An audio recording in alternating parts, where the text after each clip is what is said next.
Hey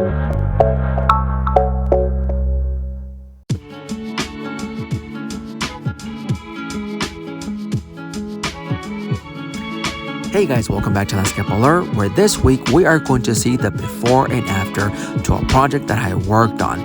This here is that video, and in this video I was showing the design process that I was going for this specific space. Now this is a Mexican restaurant, and the idea was to have an area in the back where people can go and enjoy their surroundings while not having to see any of the traffic. Here you'll see how it looks now after the installation.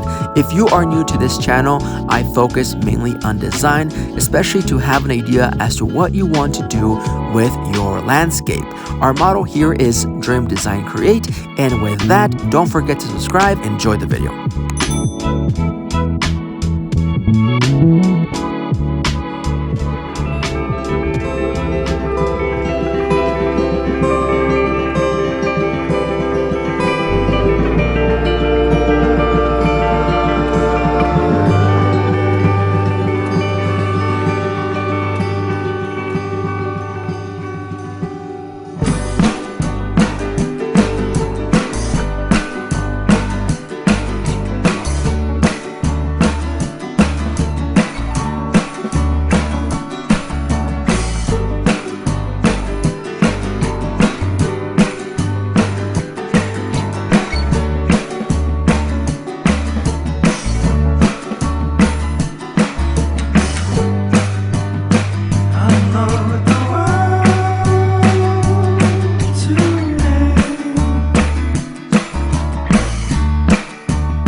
Count on